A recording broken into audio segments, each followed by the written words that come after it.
4 p.m. on October 21st, 2015, and this public meeting of the District of Columbia State Board of Education is now called to order. The roll will now be called to determine the presence of a quorum. Mr. Hayworth? Mr. Jacobson? Present. Ms. Williams? Present. Ms. Lord? Ms. Lord? Ms. Wilson-Phelan? Present. Ms. Wattenberg? Present.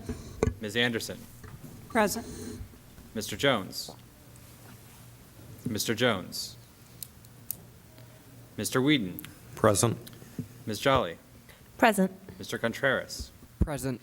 Ms. Whittington? Ms. Whittington? Mr. President, you have a quorum. Going to start by correcting the record. It is not October 21st. It is November 18th. A quorum has been determined, and the State Board will now proceed with the business portion of our meeting. She comes up to clean up. So. Members, we have a draft agenda before us. I would like to add a new item related to the Elementary and Secondary Amendment Act reauthorization after the task force update. That will be provided by Ms. Lord. Are there any objections? Are there any other corrections or additions to the agenda? There being no further corrections or additions, I would entertain a motion to approve the agenda. So moved. Moved by Ms. Williams. Is there a second? Second. By Ms. Wilson-Phelan. The motion being properly moved and seconded, I will ask for the yeas and nays. All in favor, please say aye. Aye. Any opposed? The motion is approved. Next on our agenda is approval of the minutes from the working session on November 4th, 2015. Are there corrections or additions to the minutes? Hearing none, I would entertain a motion to approve the minutes. So moved. Moved by Ms. Jolly. Is there a second? Second. By Mr. Whedon. The motion being properly moved and seconded, I ask for the yeas and nays. All in favor, please say aye. Aye. Any opposed? The motion is approved, and the record will reflect that Mr. Jones is here as well. Good evening. My name is Jack Jacobson, and I am the President and Ward 2 representative of the State Board of Education. On behalf of the members of the District of Columbia State Board of Education, I want to welcome you, our guests, and our viewing public to our Wednesday, November 18th, 2015 public meeting. I also want to welcome our State Superintendent of Education, Hansel Kang. The board holds its regularly scheduled meetings on the third Wednesday of every month here in the old council chambers at 441 4th Street Northwest. The members of the State Board welcome your participation and support in our efforts to improve education in the nation's capital. Tonight's agenda includes the next step of the board's inquiry into awarding a state diploma to individuals who pass the General Educational Development, or GED exam, or complete the National External Diploma Program, NEDP.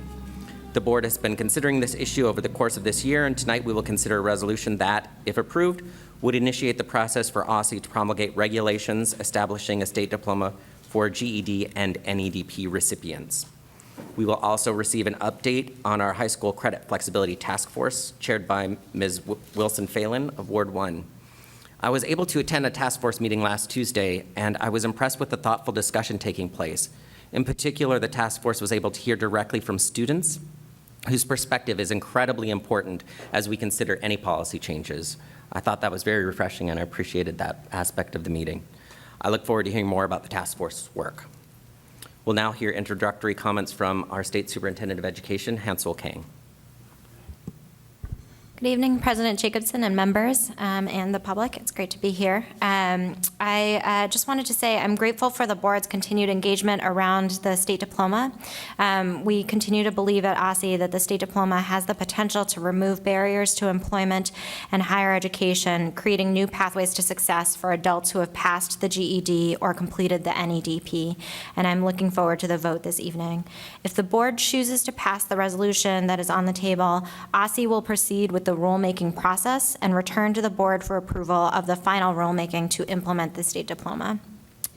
I also appreciate your collaboration on the credit flexibility work. I know the task force has done a thorough job of researching alternatives to the current Carnegie unit requirements and exploring potential options for going forward. I'm excited for the potential of these new approaches for students to demonstrate mastery of rigorous content, and I'm eager to learn more about the findings of the task force and discuss next steps. Thank you, Superintendent Kang. The board welcomes public participation in our activities under its authority. At every public meeting, we begin testimony from public witnesses on education-related matters. If you are a member of the public and would like to speak at a public meeting, please contact our staff at SBOE@dc.gov or by calling 202-741-0888. Our public witnesses, actually, I think we only have one tonight, Ms. Marilyn Holmes, Executive Director of Total Sunshine, Inc. If you could come to the podium, or the table, you'll have 3 minutes. You know how the microphone works. Press the button, make it green. Thank you so much, Ms. Holmes. Okay. Oh, good evening. It's been quite a while since I've been here. I'm happy to be back. My name is Marilyn Holmes. I'm the Executive Director of Total Sunshine, Inc. I'm also the founder. Total Sunshine is a 501c3 DC-based tax-exempt nonprofit organization and television show. I began this journey of supporting students and promoting smiles 15 years ago as my experiences as a paramedic in our city really galvanized me into working for the community. Thank you for the opportunity to share with you our efforts to support DC students with our school grade incentive program at Total Sunshine, Inc.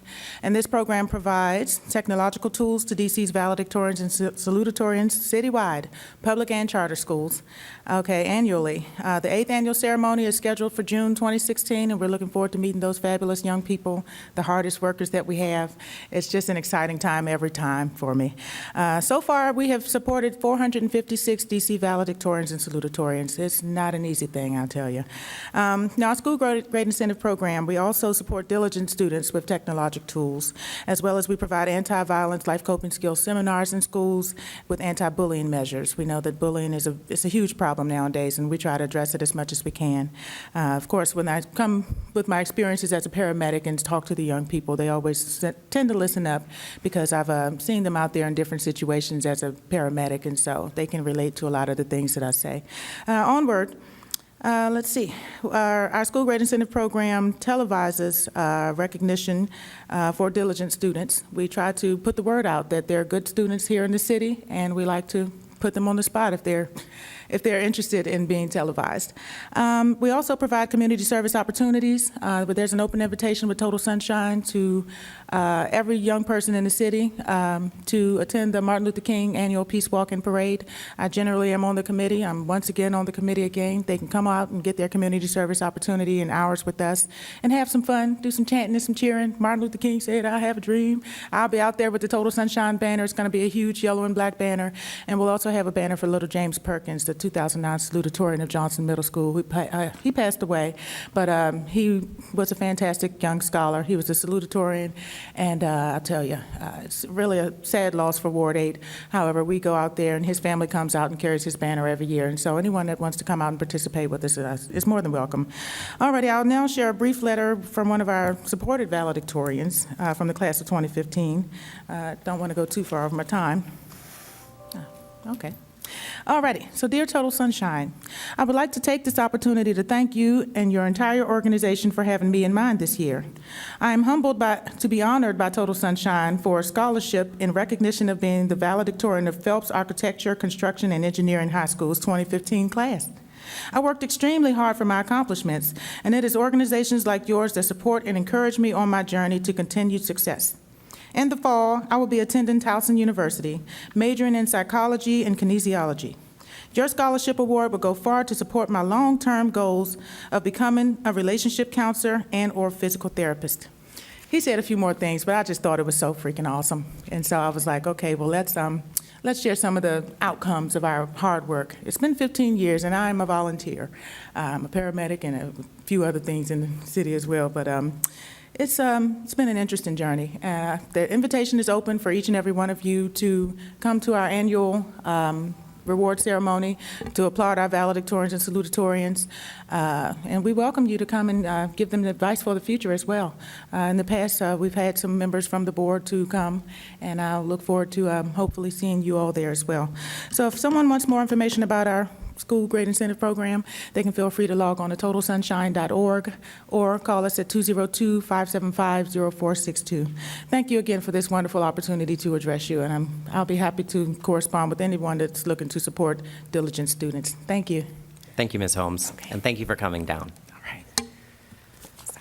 All right, now we're moving to the state diploma issue. The State Board has been examining a policy change that would award a state diploma to individuals who successfully pass the GED or complete the NEDP program. We'll begin with some introductory comments, then I will ask our executive director to read the resolution into the record. After that, so board members are aware, we will recognize members for discussion and amendments. To start, I'm happy to recognize my colleague from Ward 8, Ms. Jolly. Thank you, Mr. President. Tonight, we finally have a resolution for our consideration that would allow the promulgation of regulations to award a state diploma for district residents who either pass the General Education Development Exam or complete the National External Diploma Program. I want to thank my colleagues on the board, especially my Ward 3 colleague and committee colleague Ruth Wattenberg, for their months of effort on a topic that is very important to me and my constituents. Mr. President, over 60,000 district adults do not have a high school diploma. This fact restricts not only their current employment, but severely limits their ability to receive promotions or move up the economic ladder. The majority of these residents live east of the river, in Ward 7 and 8. Currently, the District of Columbia municipal regulations restrict applications for GED testing and certification to those 18 years or older who also meet additional criteria. Similarly, NEDP is designed for individuals over the age of 25. These restrictions will not change if the board adopts this resolution. Both the GED and NEDP are aligned to the college and career readiness standards for adult education. These standards are an adaptation of the Common Core, specifically tailored to adult learners, and are approved by the U.S. Department of Education. Previous iterations of the GED were seen as an easy way for high school dropouts to move on. This new GED is not like that. Most individuals require 2 years of study in order to be ready to take the new GED exam. The NEDP is not an easy way out either. The first part of the NEDP, the diagnostic phase, requires students to be at the 9th grade level before they can move on to the assessment phase. The assessment phase requires a demonstration of 100% mastery of 70 academic and life skills competencies and 1 specialized competency. During the board's inquiry into the state diploma, a number of questions were raised. I believe those questions have been fully answered. The rigor of the GEDP and the NEDP is not in question. The residents eligible for the tests are not in high school. In fact, it is only in rare circumstances where a waiver for the age restrictions currently in place will be issued. Neither the GED nor the NEDP provide the full breadth of experience we are hoping our high school graduates will have. But what they do offer is a pathway forward for thousands of district residents. I'm pleased that the board will be helping my residents on that path. Thank you, Mr. President. Thank you for those words and that introduction, Ms. Jolly. Now we'll move to Ms. Wattenberg, our colleague from Ward 3, who's been working on this issue for quite some time. Well, first, thanks to my colleague, Tara Jolly. I'm going to pass on this. I have several amendments, so it'll give me an opportunity to make some comments then. But I do want to thank the board and everybody involved in this for moving this, this proposal forward. It was on the table as I was elected, and I'm very glad that we're going to have a chance to vote on it before the end of the year. Thank you, Ms. Wattenberg. I will now ask our executive director to read the resolution into the record. It will then require a motion and a second. The State Board of Education resolution. The State Superintendent presents the following resolution for members of the State Board of Education to approve the State Diploma, SR 15-4. Whereas the District of Columbia law requires State Board of Education approval of high school graduation requirements. Whereas the current regulatory framework does not provide the district's non-traditional and adult students with multiple pathways to obtaining a high school diploma. Whereas approximately 60,000 district adults, 85% of whom are 25 or older, lack a high school diploma or its equivalency. Whereas the unemployment rate for residents without a high school diploma is 19% versus 18% for those with a high school diploma, 15% with some college, and 4% with a bachelor's degree or higher. Whereas 36.8% of district families headed by an individual without a high school diploma live in poverty, as compared to a 2.4% poverty rate for district families headed by an individual who has completed a bachelor's degree or higher. Whereas Georgetown University's Center on Education and the Workforce has reported that by 2020, only 24% of district jobs will require a high school diploma or less, a lower percentage than any other jurisdiction in the nation. Whereas the U.S. Bureau of Labor Statistics reports that personal income and employment rates are significantly correlated, and the average wage earner in the United States makes about $815 per week, as compared to $472 per week for an adult without a high school diploma or equivalent. Whereas the state superintendent therefore proposes offering a state diploma to a resident who has successfully passed the General Education Development GED test in compliance with Title 5E, District of Columbia Municipal Regulations, DCMR Sections 2320, the General Education Development GED testing, or successfully completed the requirements of the National External Diploma Program, NEDP, on or after January 1st, 2014. Whereas the state diploma shall be recognized as an equivalent to a high school diploma granted pursuant to the district's graduation requirements. Whereas the state superintendent and members of the State Board of Education have engaged in an extensive period of public engagement, including receiving testimony from the public and from the Office of the State Superintendent of Education regarding the proposed state diploma at public meetings held on November 19th, 2014, July 15th, 2015, and October 21st, 2015, as well as at working sessions held on July 1st, October 7th, and November 4th, 2015. Whereas the State Board included in its independent review current research on high school equivalency policies, practices, and learning outcomes in other states.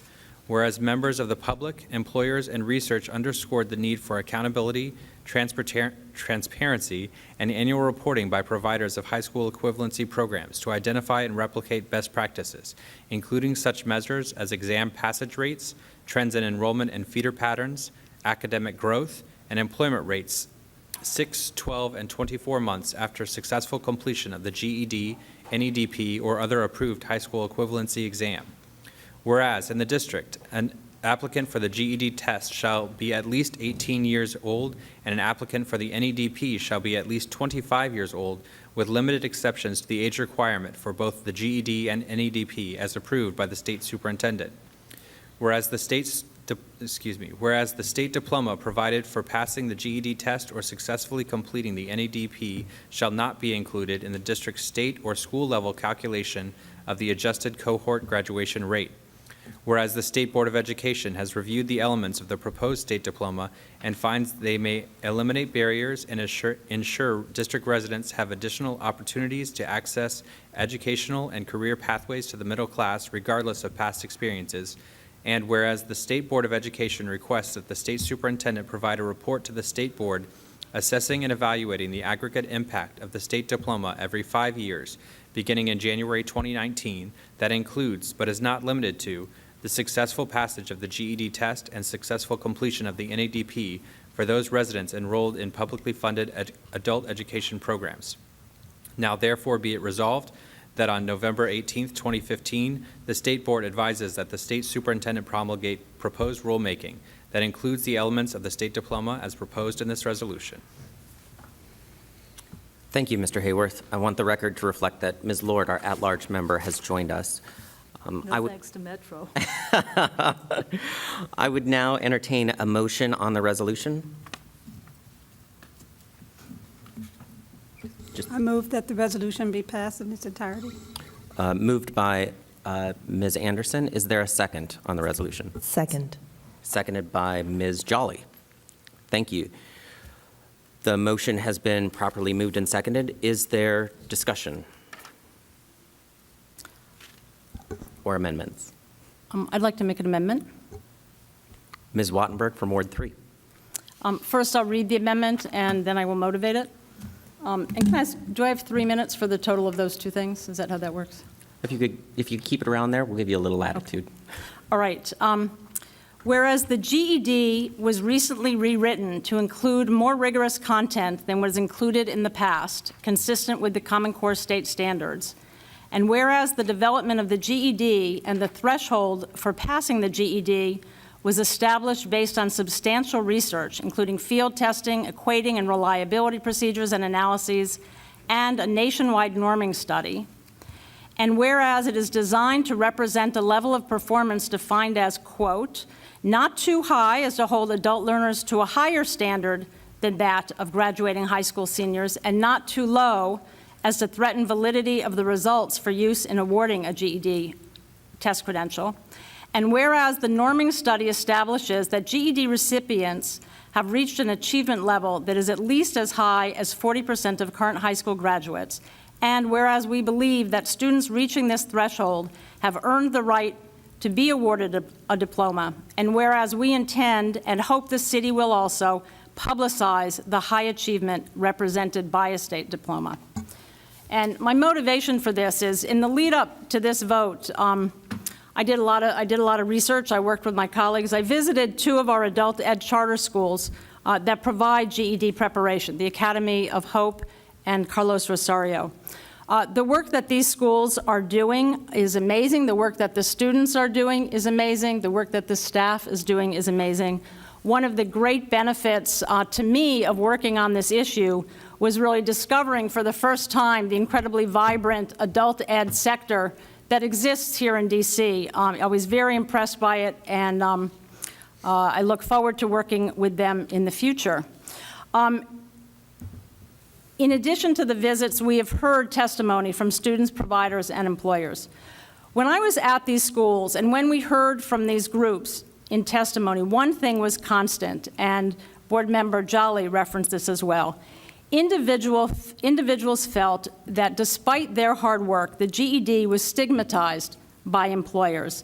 They believed that despite what they did, despite reaching a very high standard of achievement, many employers did not take their applications seriously, and if hired, they weren't taken seriously for promotions and advancement. They expressed to us their great hope that issuing a state diploma would help overcome this stigma. In fact, it's really the main reason for adopting this policy. Most colleges and all community colleges already accept a GED for admission. The issue is largely about overcoming employer resistance. And according to testimony from students and providers, simply awarding a new diploma without also reaching out to employers and to the broader community to explain and communicate the rigor of the new GED. If we don't do that, we will only be partially effective. The reality, is that me? No. The reality is the GED is rigorous. The further reality, based on what I saw, is that the students who are preparing for this new rigorous GED are working hard and demonstrating the kind of effort, initiative, and persistence that employers say they want. We need to send that message very strongly. We need to communicate it strongly to the city, and we need to communicate to OSSI that we really want that to be a very high priority once we adopt this new diploma. And I'd like to start to push forward that message through the adoption of this amendment. Is that a motion on your amendment? So moved. Is there a second? Second. Seconded by Ms. Wilson-Phelan. Discussion.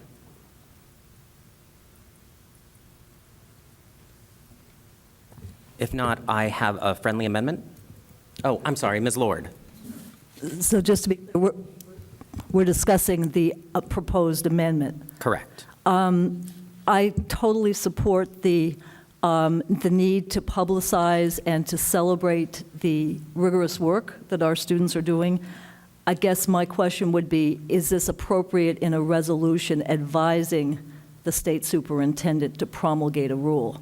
Because it doesn't feel very rule-y to me, but I'm willing to entertain discussion otherwise. Ms. Wattenberg.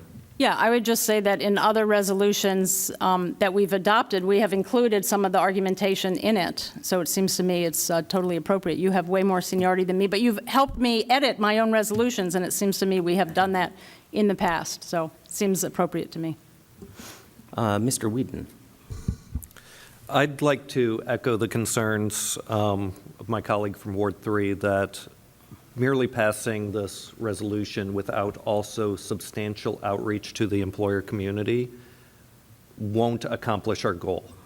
I've had many conversations with students, with the service providers, with the adult charters, many constituents, and I believe this is the right thing to do for the students, but we also have to make sure we're not making false promises, that we're not promising the hope of better jobs, of employment, of jobs in the first place, of higher wages, without also pushing the employers to do what's right and recognize these higher standards. Thank you, Mr. Whedon. Additional comments? If not, I'd like to propose a friendly amendment. And I'm going to wing it here, but I think it should be fairly concise. I would suggest that after every instance of GED, we include the words or NEDP. I would not accept that as friendly, because we don't have the same evidence for that, and the resolution specifically talks about the evidence, and it talks about the 40% threshold.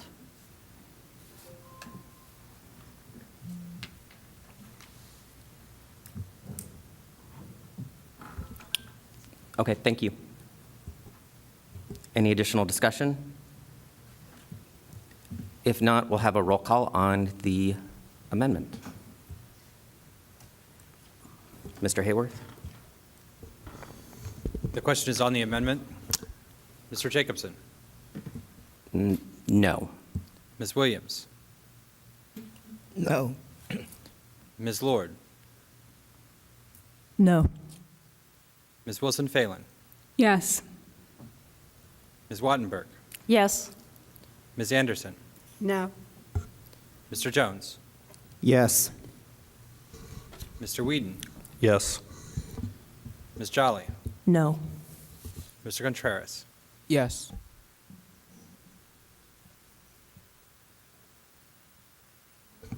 Mr. President, with a vote of 3 to 5, no, excuse me, 4 to 5, the motion fails.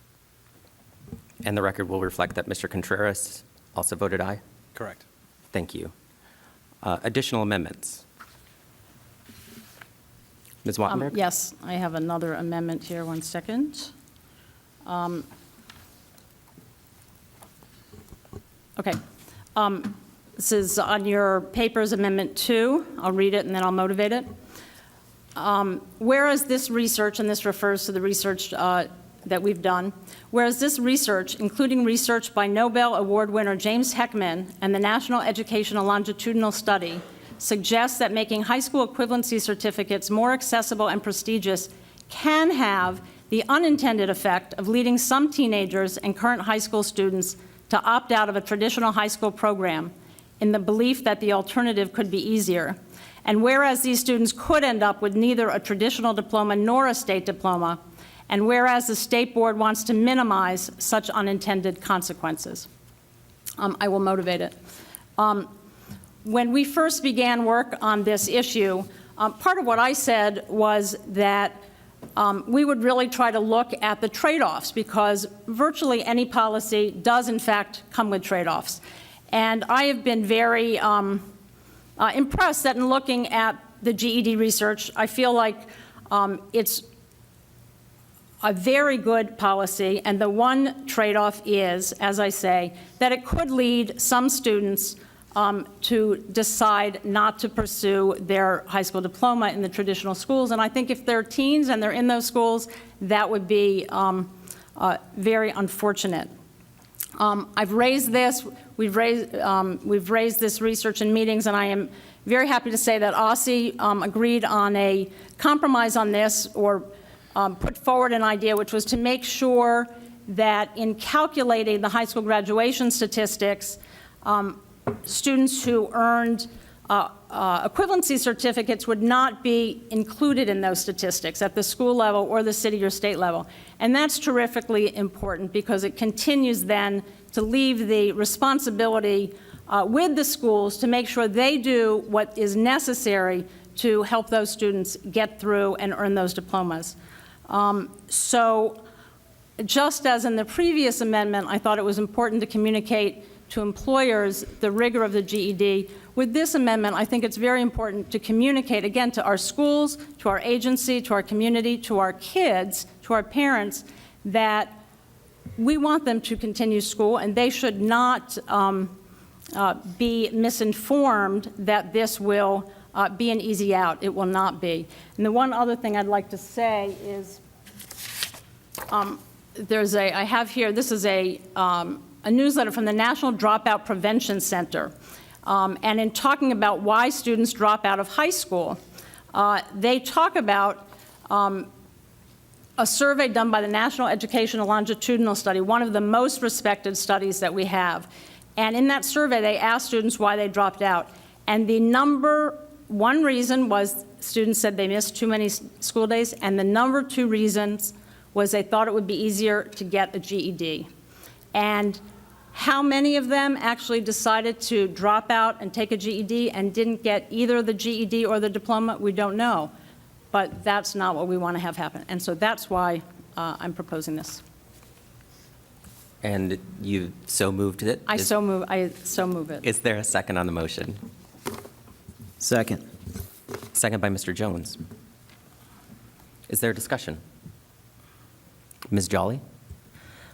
So I am concerned about this amendment because my own research of the states that have already taken on the GED as a criteria for state diploma shows no actual impact on the graduation rates. Additionally, I've looked at Heckman's study, and my close reading of this study shows that graduation rates, when they dropped, it was in only 2 states. First, in California, after the GED was initially introduced in the state in the 1970s.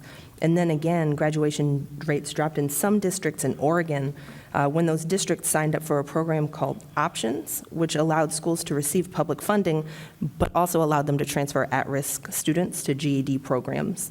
So to me, not only is this quite outdated information, and information too that, I mean, in the way that it's being presented, it leaves out this other policy move. It also is in reference to earlier versions of the GED, not the far more rigorous version of it that was introduced in 2014. Thank you, Ms. Jolly. Is there additional discussion from board members? Ms. Lord? The concern that you have just expressed from the research and others is one that I share, not because the test is more rigorous or whatever, it's just having raised 2 teens myself, teens do impetuous things. So I'm wondering if there isn't a way to combine in a friendly amendment the first whereas half sentence of proposed amendment number 1, whereas the GED was recently rewritten to include more rigorous content that is consistent with the Common Core state standards, which are our standards, and then somehow reduce what is in Amendment 2 to note that whereas the GED is now more rigorous, and research suggests that it may be a false lure into dropping out, that we register the state board wants to minimize such unintended consequences. So we essentially take the top part of your First Amendment and combine it with the latter part of your Second Amendment to just get the point out there that these are new and rigorous, and that in the past there have been these unintended consequences, and the board is comfortable moving forward with this proposal, having completely considered the possibility that there could be this unintended consequences. And I haven't wordsmithed it, but that sort of feels like a good balance. So in other words, it would take the first three. So it would acknowledge that the GED was recently rewritten to reflect the more rigorous standards of the Common Core state standards. And then it would go sort of into, let me just see here.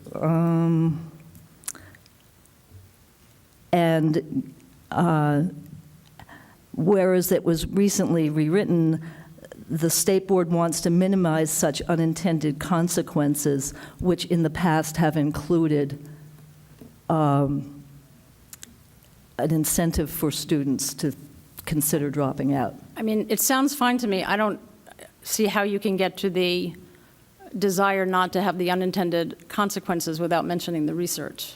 So I'm just not following you there. No, you say. Oh, I and see, okay. they say wants to avoid unintended consequences that have been presented in research. Because we don't really say how a rule can prevent those unintended consequences. We're just signaling our awareness. Yeah, and I would say part of the resolution does talk about it in terms of how we're going to count grad requirements and how we're going to handle accountability. So I think it is in there. Let me see if I can put something Okay. on a Word document. If I could make a suggestion, I want to first start with a clarification that federal law does not allow GED and NEDP to be included in the graduation rate. I just want to make that clear. In the meantime, is the concept acceptable to the mover and the second? So Ms. Wattenberg and Mr. Jones, are you comfortable with this concept? Should we postpone this and move to the next amendment? Well, it's wordsmithed, or would you reject the concept that Ms. Lord is proposing? It works for me. It works for Mark. Since it seems like this would be a friendly amendment? Point of discussion. Yeah, Ms. Wilson-Phelan. I actually want to go back to Amendment 1 for just a minute. I believe that the context that Ruth has provided associated with why we are even considering the GED as an equivalent to a high school diploma right now is extraordinarily important to communicate to the public. And so I had intended to offer Ruth's amendment with just the last bit stricken. And so before we go wordsmithing and adding those elements, I want to just put that out there for consideration. Because I think we lose too much of what's in the first resolution if we only take the first component.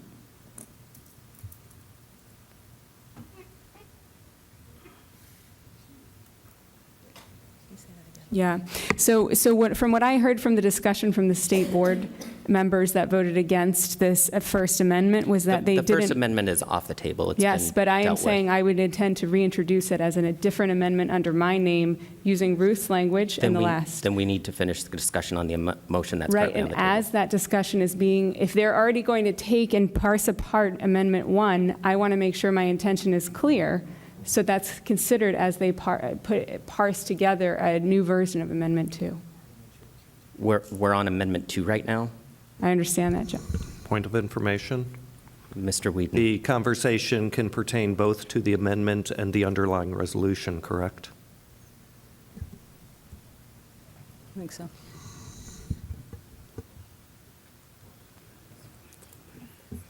The discussion right now is the motion on the friendly amendment that is on the table. Well, Jack, can we ask Laura to present what she's talking about so that we can consider as a board whether that's a preference or how we might merge them? The idea here is to come up with something that people are supportive of. I mean, formally, I suppose she could propose it as a substitute while Mary's working, if you want to do it that way, but it seems awfully bureaucratic. One moment. We're going to confer with our parliamentarian.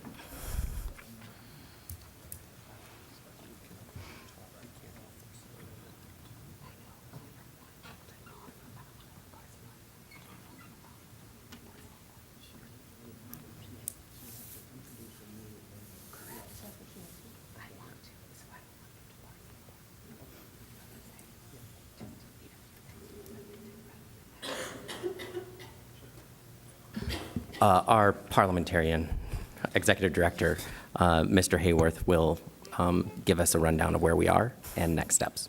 So in parliamentary procedure, there's an amendment, and it has been proposed to be friendly amended. So we can't entertain a motion to change that friendly amendment until that's already off the table. Once that's completed, you can offer a second friendly amendment to change the text in the way that you'd like to add additional language from the first amendment. Thank you. But there is discussion allowed on the friendly amendment or not? That is what I'm bringing up. It's discussion on the friendly amendment that's been offered by Mary to make sure that it's understood what the intention could potentially be down the road as you're considering that friendly amendment. So what I'm suggesting is there a way to just edit your friendly amendment and edit Amendment 2 in a way that's acceptable to Ruth that doesn't necessarily parse out Amendment 1? I think that was the intention, was to get the spirit of Amendment 1 into a friendly amendment for 2 that addresses the concerns, includes the research, and acknowledges that the GED is more rigorous and aligned with and consistent with our Common Core state standards. That's sort of what I felt would be beneficial. Right. My thought would be that those are two very different points. I see Amendment 2 as being about ensuring we're not incentivizing students to drop out of high school. So I wonder if we can't just say, whereas the state board has no intention to incentivize students to drop out of high school in favor of taking a standardized test to replace all of high school. Or, I mean, that language isn't correct. But rather than, I hear Tiara's point that actually the research is old, and so relying on that research actually weakens the point we're trying to make, which is just that we don't want students to drop out. Isn't that right, Ruth? It's half right, I would say. A lot of research is old because we can't do research on things that happened last year. I will say the research that was put together on this, it's 3 different experiments plus the report from the National Longitudinal Survey was put together and is coming out in a book by a Nobel Prize winner, James Heckman, who is the same person whose research, also very old, much older, frankly, underlies the national push and the DC push for early childhood education, because research done probably 40 or 50 years ago was the beginning of the research that shows how effective early childhood education is. So I really don't accept that the research is not high quality. I think it's terrific. And again, research is research. It tells us what to be concerned about. It doesn't tell us this will happen. I don't believe it will happen because I think we're going to be careful about it. But part of being careful about it is being upfront about it. And that's why I'm eager to put it in. I'm going to propose a path forward, which is to ensure all members have had an opportunity to speak on Amendment 2 offered by Ms. Wattenberg, if they so choose, then to move to Ms. Wattenberg's 3rd amendment, dispose of that, do a brief adjournment to hammer out these friendly amendments, and then come back in, take this pending amendment off the table, and dispense with it at that point. Ms. Jolly. I have to say, I find it frustrating, though, especially as someone coming from an academic background, that when we look at the dozens, even scores of studies of GED, all of them, except for this one, point to GED not having an impact on graduation rates. This one, though, I feel as though it's inappropriate to exclude a study, or to include a study that is an outlier in our resolution to approve the state diploma. Could I make a comment? I don't believe there are any. You can make a very brief, Ms. Wattenberg, you can I'm make, not aware Ms. of. Wattenberg? Yeah, I'm not You aware. may make a very brief comment, and then we're going to entertain a motion to table this amendment. Okay. So that we can move forward and have some discussion That's fine. about maybe a possible. That's fine. I'm just not aware of any research that says it does not induce dropouts. The only research that's been done on that question, to my knowledge, is this research. But I would be very happy over the break to look at contrary research. I have not seen any of it. So I'm not aware that it's an outlier. But if it is, I'm very happy to look at that. I think all board members except Ms. Williams and Ms. Lord have spoken on, or Ms. Anderson. Those three are the last three to be able to speak, and then we're going to hopefully table this amendment so that we can come to some agreement and come back to it. So Ms. Williams. I'd just like to say, Ms. Wattenberg, that while this research might have been very relevant when it was a 12-week program, I would opt out of 2 years of high school to take a 12-week program. But since now the new GED is at least a 2-year program, I don't see that that's an easy way out. And I agree that we should publicize this information to our students and employers, but I don't think it should be included in the resolution. Ms. Lord? Okay, so here's what I think, getting the gist of the discussion. We could possibly, as a friendly amendment, say something like, whereas the GED was recently rewritten to include more rigorous content that is consistent with the Common Core state standards and thus should not induce high school students to see the GED as an easier route to a diploma and drop out, as research has found. That covers the research, that covers the concern, and it doesn't sort of advise OSSE to put something in a rule that we have no way of implementing. But by contrast, we do have a way of putting in a rule the requirement to measure how many students went through the program, how many earned a GED. We can watch the dropout rates. They will not be counted. So I think that captures the essence, but I'm willing to be dissuaded. Can I respond, Jack, in terms of the friendliness? Are you offering that as your friendly amendment? I'm offering that as my friendly amendment. Then it's to Ms. Wattenberg and Mr. Jones to accept or reject with brief comments.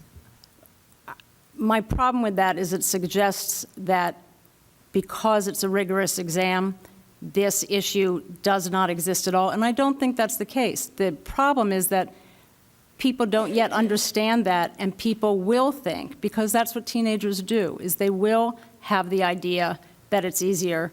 And so all I'm saying is let's just be aware of that as we go forward and make sure that we do everything possible to prevent that.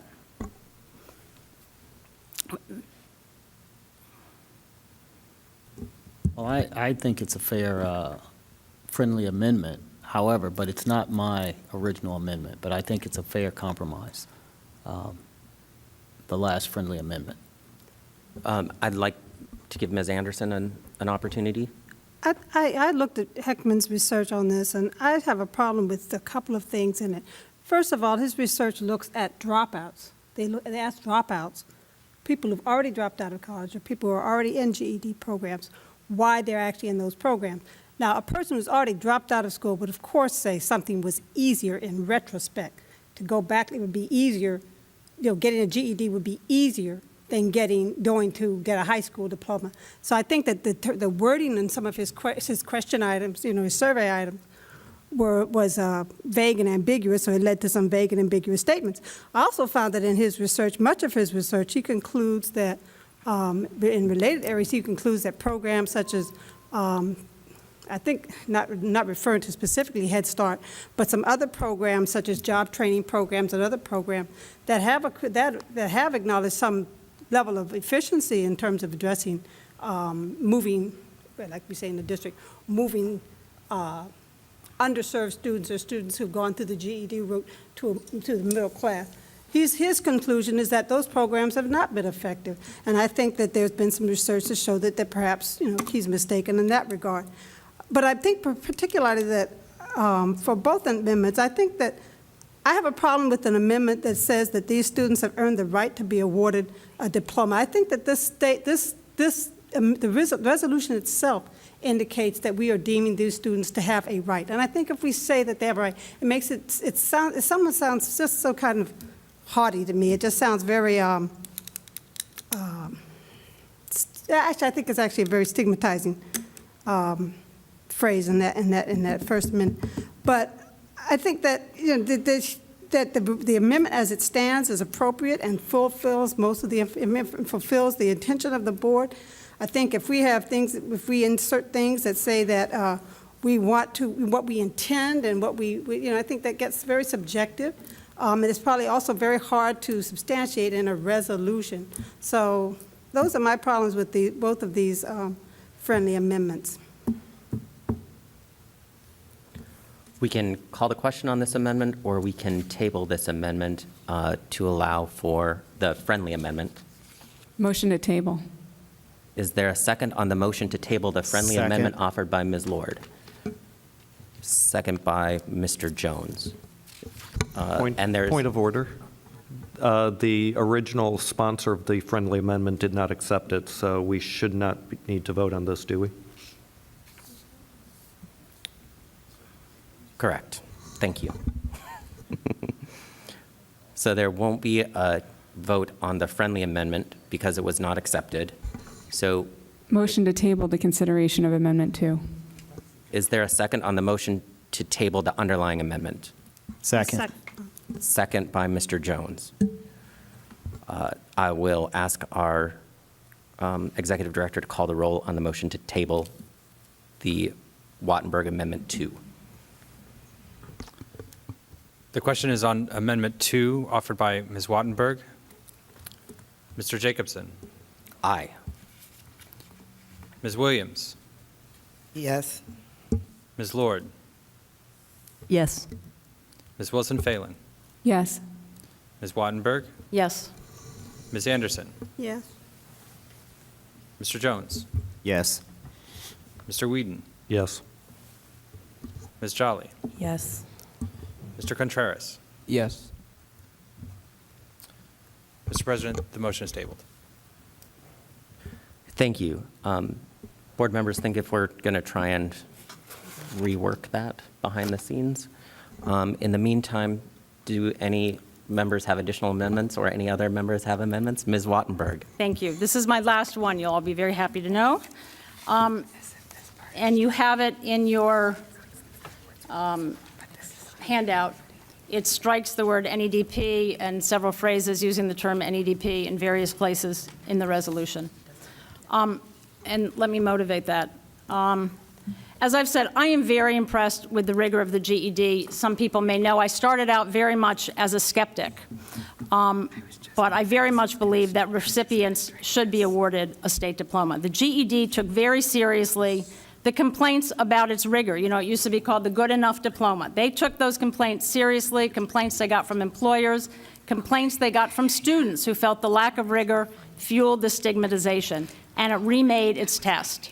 In remaking it, it convened multiple panels of independent reviewers, of assessment experts, of teachers, adult ed providers, and conducted reviews of each item to determine that each item reflected the Common Core standards that it was based on. And it went through a stringent process to assure that beyond the credibility of each item, the threshold for passing was rigorous. Field tests were conducted to determine how it actually works among real students. Norming studies were done, as I've discussed before. That's what the GED did. And this is a public report of those efforts. It is 125 pages. It is available online. You can look at it. You can see who did these reviews. You can see the evidence that this assessment reflects high school level work. I would be happy to consider awarding a state diploma for another equivalency test that could provide us with similar evidence. But we're being asked to support an alternative for which we have not been provided evidence. I have no reason to favor or oppose the other equivalency certificate, but I have not been given the evidence. I want to trust, but I need to verify. That is my job. I asked at our meeting 2 weeks ago what level of achievement this other equivalency represented. I was told in a meeting that its standards reflected 11th and 12th grade Common Core standards. I asked the next day for the evidence because that is just a claim. The response that I got, I believe from the provider itself, was this: students need to achieve 100% mastery of 403, I don't know why it's different from the 70, performance tasks linked to 11th and 12th grade Common Core standards for college and career readiness. I hope that answers your question. Well, it does not answer my question. That is a claim. That is not evidence. In the Common Core era, pretty much every educational vendor claims that it is Common Core aligned. That does not mean they are. National Public Radio recently ran a story in which it mocked the many vendors of educational products who simply affixed a gold star to their products, claiming that these products were now aligned to the Common Core. Their claims were described in this NPR story by other policymakers and researchers as snake oil.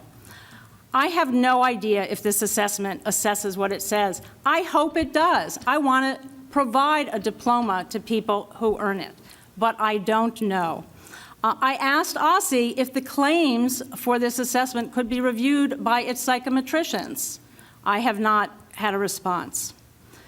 With this amendment to pull out the NEDP, we would be asking OSSI to bring us back the evidence, at which point I would be happy to support this. And in the meantime, we can go forward tonight and endorse the state diploma for the GED. People have been waiting for it. I am eager to vote for it, and others are eager to vote for it. And then as soon as we have evidence for another alternative, we can add that one as well. No one will be disadvantaged by waiting a month, and the credibility of the entire process and of the new state diploma will be greatly enhanced. Is there a motion on the table? So moved. Is there a second? Second. Is there discussion? Ms. Wilson-Phelan, then Ms. Jolly. I just want to applaud my colleague from Ward 3 for raising this issue. And not necessarily because I agree that the NEDP should not be included in what we're offering today, but I do think the issue of evidence and rigor as we work with our colleagues at OSSI is one that is very, very much on my mind. I think that there is, and I hear this from constituents, danger that we are passing things because we feel political pressure to do so, and not because we have seen the data and the evidence to make a very sound decision. I'm not necessarily saying that this is the particular case, and I want to share why I think this, especially with you, Ruth. But I do worry a lot about this board acting as a rubber stamp for things that are priorities of other bodies in this government. And so I just want to put out there on the record that that is a worry of mine. And as we have carried forward discussion on the High School Credibility Task Force, I have personally felt that pressure. On the NEDP specifically, I have read the competencies that are associated with passage of the NEDP. And I'm impressed by the level of rigor that's just embodied in those competencies. And I want to talk specifically about a couple of them, because I understand Ruth's point that in the first category of reading and writing, you could take a text that was not at a high school level and ask students to meet those competencies. It's true, you could do that. However, if you look at the other ones, there are grade level connotations associated with those competencies. They include allusions to the Constitution and needing to analyze and assess pieces of the Constitution, which is not a middle or elementary school activity. They refer to certain math standards that are at a high school level. And then on top of it all, the NEDP does require that all students pass a 9th grade level of proficiency standards before they can even enter into the program. And for those reasons, I am comfortable with this being a high school level assessment, although I agree that we have asked for evidence associated with this. And in some cases, Ruth has been belittled for asking for such evidence and told that she's asking too many questions. And I don't think that that is appropriate for our board to do to any member. We should be encouraging thorough investigation associated with all of the questions on the table that affect our students. Our students deserve that, and this city deserves that kind of set of questioning. So with that, I am in favor of the NEDP staying as part of it because I am comfortable with the competencies as they're listed, although I understand your point that we have not seen the rubrics against which meeting those competencies would be required.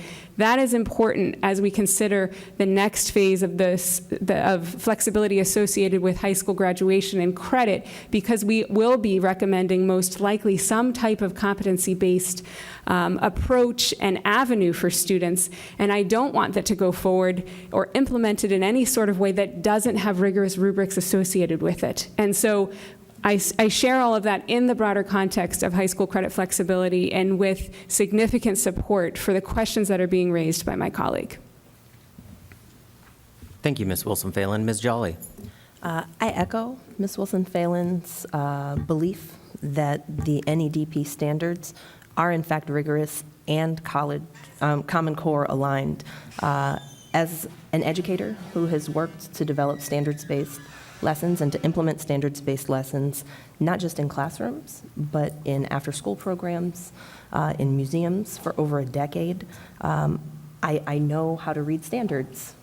And it's very, very clear to me that the competencies that are being assessed in the NEDP are in fact aligned to the Common Core. It was clear to me the moment that we received the crosswalk for them. It was clear to me with my further research. Additionally, I'm concerned because, again, one of the reasons why we're doing this is to give constituents, very much like mine and my colleague from Ward 7's, we're giving them the opportunity to earn a state diploma that will help make them competitive with residents of Maryland and Virginia, two states that already offer a state diploma for successful NEDP completion. And I'm worried that by striking NEDP, especially when it is very clear to an educator that this is Common Core aligned and rigorous, that we will be continuing to disadvantage residents like mine as they compete in a tri-state employment market. Thank you, Ms. Jolly, and thank you for bringing your perspective as a current educator and teacher. Ms. Lord. Thank you, Mr. President. I would like to echo the comments of my Ward 1 colleague, and I would just like to say, if everybody in this government of ours performed the same kind of deep, thoughtful conversations and research that this board has done over this issue, we would have evidence-based policy. We would not be caving or susceptible to political pressures because the data would be our evidence for moving forward. And I would like to commend our board for putting into our resolution the fact that we want to see evidence that the intended policy had the intended consequences for our students. I also would like to remind us that our mission is to prepare students for college, careers, and civic life. And civic life engagement depends a lot on getting a job. So the competencies that the NEDP assesses, whether they are Common Core contained or not, are definitely the ones that we need for life, and I wish more of our students learn them. For example, how to compare credit card offers so that you don't get into credit card trouble. That's something the NEDP covers. Furthermore, we already are offering diplomas for people who complete the NEDP. So since the 1980s, we have been essentially issuing diplomas. So I'm a little more comfortable with that than perhaps I would otherwise be. And then finally, I see that this is an opportunity to underscore the dire need for every single one of our residents, whether they're in high school, whether they've dropped out, whether to go beyond high school. In this resolution, it points out that there is a 1 percentage point difference in the unemployment rates for those who have no high school diploma and those who have only a high school diploma. Now, that's thousands of people, but this is not some magic formula. This is not a key to a golden door that you get a GED and you're set for life. This is going to help people who probably already are in the workforce or soon to be there. So I'm I appreciate the hard work, but I think that at this point, we are not voting on the proposal. We are voting to advise OSSI to create a rule that we will then vote on after it's been properly posted for public comment. So there is ample time, I think, between then and now to wordsmith, to craft, to add, and to refine. So thank you. Mr. Jones. Thank you, Mr. President. I want to just say for the public record, I don't feel pressure politically from anyone, because I'm not built like that. No one in this city can pressure me to do anything that I don't believe is the right thing to do at any time. I want that to be on the record, first of all. Ms. Lord, I appreciate your last comments, because we do have time. And whatever we vote on today does not guarantee an actual vote in December. Do I want to see this done? Yes, because I've been working on seeing the GED since I became a board member. Been working with organizations to get it done. Became more convinced after the new GED came into place in January of 2014. NEDP, they're already getting diplomas. So I honestly don't understand the point. Now, in reference to what Ms. Wattenberg said about standards and what providers are offering as far as content and text, she's absolutely right, and I'm speaking from experience because my business has been a reseller for a number of these products. So I'm not just speaking off the top of my head and research, but actual offering them. And then I look at the text. I'm like, this isn't right. And you're right, some of them are stamping, putting stuff on it, and it isn't appropriate. And then guess what? I have not offered those. But there are others that do it. I honestly don't think, at the end of the day, I want to see this happen. But I still don't believe we're going far enough. I wish we could do something to put in the resolution to suggest what OSSI should do in reference to an ad campaign, because whatever we do today or in December, if they don't hit the ground and hit the streets and let the constituents know that this is the new GED, it won't matter. You can talk to the Chamber, the Board of Trade, the National Business League, and I'm associated with all three. They'll support it, but guess what? They're a small segment of the employers in this city. That's real, a small segment. So OSSI has to go to DOES, who has the database for all the employers in this city. And there has to be a campaign, not just a media campaign, but a campaign to OSSI to speak to every employer, send out mail, and send out information as you do for wage determinations. Send it out to the employers so they can post it, so the human resources people get it, and so that they know. And then we don't have to be concerned about whether someone is going to be prejudiced or not. That's the big issue here. That is the real big issue. Otherwise, why are we doing this? We want to give individuals an opportunity to be successful in life. But we're going to give them an opportunity, and then we're not going to tell the world that it's changed and that they've worked hard and there is rigor, whether it's in the NEDP or the GED. Personally, I think it's time for us to do something and just move on. Now, we do have time between now and December. Then we just need to put our shoulders to the grindstone and get the work done. So that's my comments, Mr. President. Thank you so much. I just want to clarify that if this moves forward and there is a rulemaking, the earliest we could vote would be January, and that would be shocking on a promulgated rule, and more likely in February, after the public comment period had ended. So it's going to be a little while, unfortunately. I would also like to say that I appreciate the comments of my colleagues. In terms of pressure, I have to disagree. I have enormous pressure from my constituents. I have enormous pressure and empathy for the people who have come before us, the students, the families, the adults. That's pressure to me. I do feel that pressure. And I'm so glad that we are moving forward on this with a vote tonight. Other board members with comments? Ms. Williams.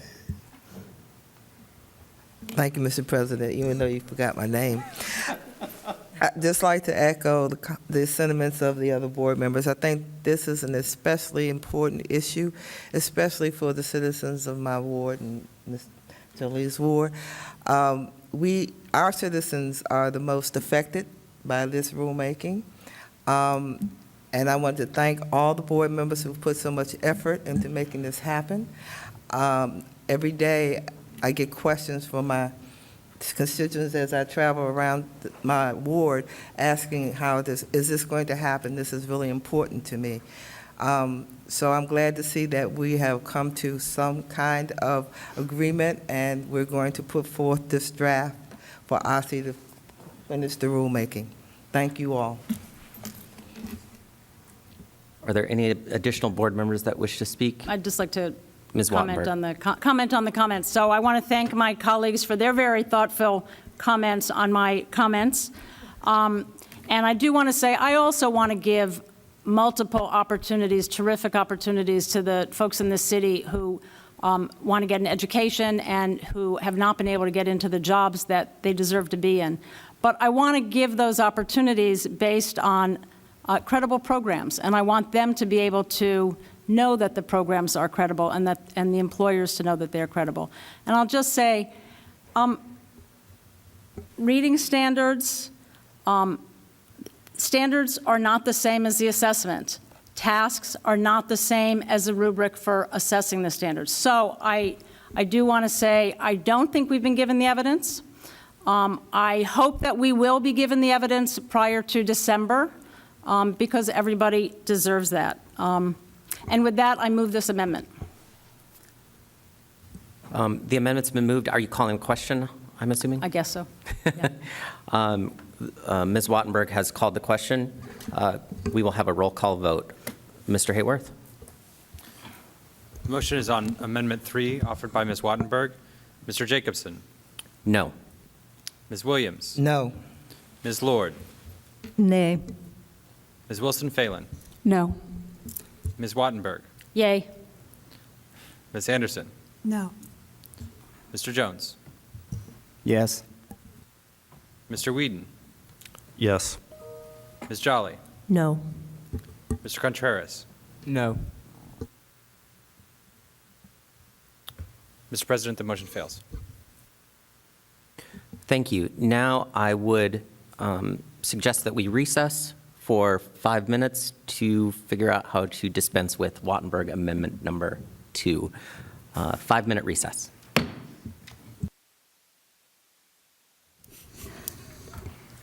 Yes. I would like to, with the help of my colleagues, propose an amendment to the resolution. It would read thus: whereas the GED was recently rewritten to include more rigorous content that is consistent with the Common Core state standards, and that the threshold for passing the GED was established based on substantial research, including field testing, and normed so that the achievement level is at least as high as 40% of current high school graduates. Whereas research on previous versions of the GED found that among a number of dropouts, the possibility of getting a GED incentivized them to leave school, an unintended consequence the state board urges OSSE to take steps to minimize. That is a motion by Ms. Lord. Is there a second? Second. Seconded by Ms. Wilson-Phelan. Is there discussion? I'm confused initially. Jolly? Oh, excuse me, sorry for jumping the gun there. I'm confused initially. I thought that there were two separate amendments. Then I thought that the break in the text meant that there were two separate amendments. They're being moved en bloc. This is two separate clauses, a single amendment. Understood. I guess I would say then that, again, as someone that has looked at the breadth of the research, it's not something that I can vote for because of the second portion. So friendly amendment to turn both two into one, each separate? That we have a single amendment on the table, and we will work as a single So amendment. I would prefer. Motion for friendly amendment? I move to turn the single amendment into two. You'd have to strike the second part, and then we could reintroduce it as another amendment. Okay, but I'm not offering that. You should offer that. Motion to strike the second whereas of the amendment and vote on it separately. Is there a second? Is that a friendly amendment, Ms. Lord and Ms. Wilson-Phelan, to strike the second half and we'll reintroduce that as a separate amendment? I second that. I second that. So I'm a little confused. The question is on the Jolly potentially friendly amendment to strike the second whereas phrase.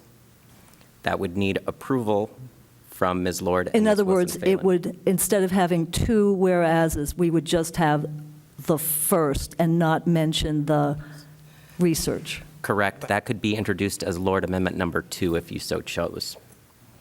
I do not accept that friendly amendment. It's not a friendly amendment. Do you want to vote on your amendment? There's no amendment. Okay. No. Then we are still on the Lord Amendment number 1. Any additional discussion? I'm perfectly willing to have friendly amendments for wording. No problem at all with that. I'd like to move the question on this amendment. Mr. Hayworth, would you call the roll? Mr. Jacobson? Aye. Ms. Williams? Aye. Ms. Lord? Aye. Ms. Wilson-Phelan? Aye. Ms. Wattenberg? Aye. Ms. Anderson? Nay. Mr. Jones? Aye. Mr. Whedon? Aye. Ms. Jolly? No. Mr. Contreras? Aye. Mr. President, the motion passes. Thank you. Do any board members have additional amendments? Then I would like to call the question on the underlying resolution.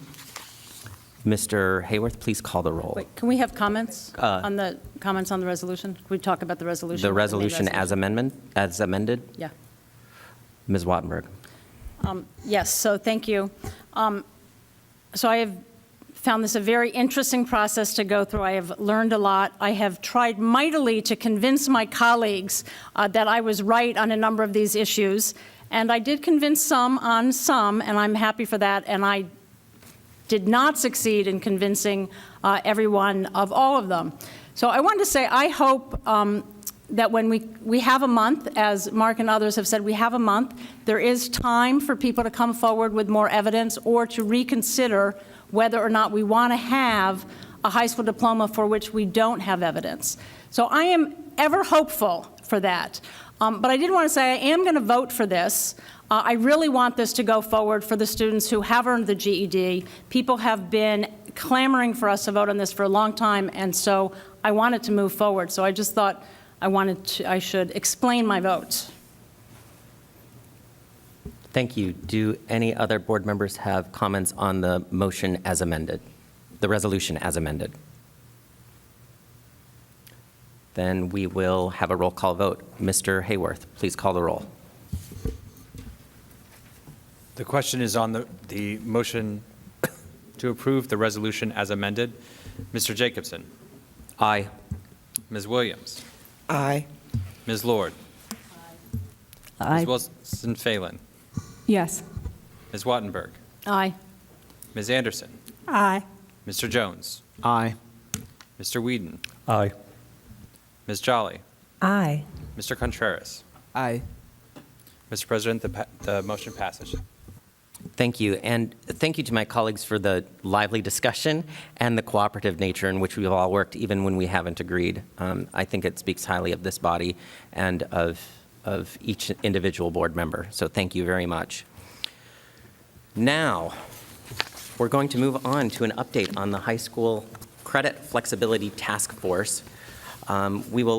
For that update, we will turn to our Ward 1 board member and the chair of the task force, Ms. Laura Wilson-Phelan. Great, thank you. I just want to update the public on the last task force meeting and explain a bit about the pathway forward. So as was mentioned at the beginning of our meeting today, we met last week at Ballou High School with about 20 high school students from about 20 different high schools across the city. And I'm indebted to my colleague, Cosby Hunt from Inspired Teaching, who had his history class come to our, which is a multi-school history class, come to our meeting to make this all happen. They were from both traditional and charter public schools, and it gave us the opportunity to test some of the ideas that we'd been talking about, to really understand what the impact could potentially be on a set of students. And that was very illuminating. We heard about their own experiences earning credit. We did hear about cases where they had to duplicate classes. We heard about experiences and frustrations associated with repeating material that they knew or not having enough time to continue with a material that they didn't completely understand. And that really grounded and reinforced the work that we've been doing. We continue to discuss 5 different pathways to earning credit in Washington, D.C., one being sustaining the Carnegie unit, the second being some type of competency-based education approach, the third being credit through some kind of assessment, the fourth being a credit recovery program, and the fifth being a way to introduce partial credit into our system in a rigorous and consistent way. As you can imagine, those 5 topics are very nuanced and complicated, especially when we as a task force are not the individuals who would be implementing those kinds of provisions. And therefore, there are varied levels of comfort with recommending any of those pathways forward without understanding better what the implications could be. Thus, our conversation at what was supposed to be our final meeting did not conclude in consensus. Therefore, we will hold one more meeting on Thursday, December 3rd at 4:30 in this building, 441 4th Street, but in room 1114, in order to try to reach resolution and present a set of findings to the State Board of Education for consideration. And that meeting will be open to the public, and I welcome anyone to come. Thank you. Thank you, Ms. Wilson-Phelan. I think I speak for the entire board when saying that we look forward to the task force's recommendations. Now on to the item that we added to the agenda, an update on the Elementary and Secondary Education Act.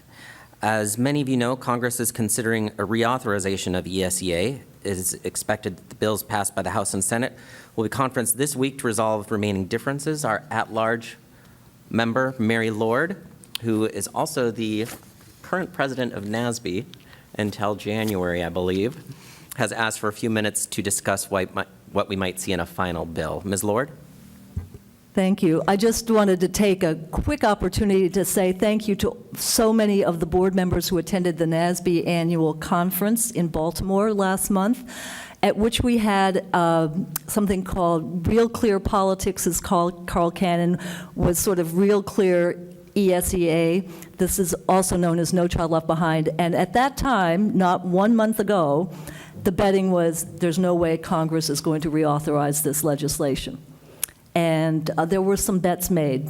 Suffice it to say, I've never worked so hard to lose a bet in my life, but it seems from information I just received today that the House and Senate conferees were named, gathered today, met. This is the only meeting they will have, and it's very possible by the beginning of December we will have a reauthorized bill. And what I wanted to say is not only will that give state boards of education and state education agencies more juice and more responsibility, it will allow us to innovate, but we will acquire a lot to do and sort of no playbook on how to do it. So it's going to be a really interesting time, and the reauthorized version, while not perfect, reflects a lot of what the District of Columbia has been doing, what our constituencies have been saying. We have a very strong voice in this reauthorization through our national organization, NASME. And I just want to thank all of you and all of the people who have ever come out to give public testimony and comment or caught me in the Safeway or the Whole Foods or the Trader Joe's, that we may not have a vote in Congress, but your vote and your voice is absolutely at the table setting national policy. So I wanted to give you that update. And, you know, as we move forward, we probably should assume our agenda may change a little bit from week to week and month to month. Thank you. Do any other board members have brief updates? Mr. Whedon?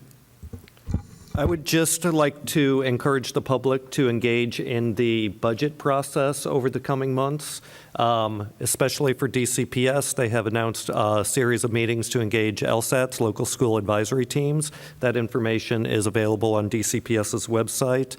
And I'd also like to encourage schools that are in the renovation process to be active and engaged, ensuring that we have clear transparency and good budget so that every student in the city is in a building that is safe and meets the educational needs of that program. Thank you, Mr. Whedon. And before we close, I have one final congratulations. Several of our colleagues participated in Dancing with the Scholars over the weekend. My colleague from Ward 8 is rolling her eyes. I was robbed, Mr. President. I was robbed.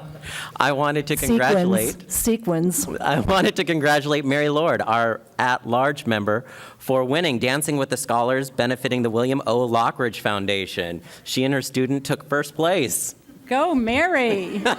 I would love to take credit for it, but everybody who came out, and I include Mr. Jones and Ms. Jolly, were winners. The students won scholarships. It was a blast. And it was the first time for H.D. Woodson, so once a warrior, always a warrior. And thank you to my dancing partner, DeMonte McLeod. He brought it home. Wonderful. I'm sorry I couldn't be there. I'm sure it was fascinating and to benefit a good foundation. So with that, I would entertain a motion to adjourn. So moved. So moved. Second. Moved by Ms. Anderson, seconded by Ms. Jolly. All those in favor say aye. Aye. We're adjourned.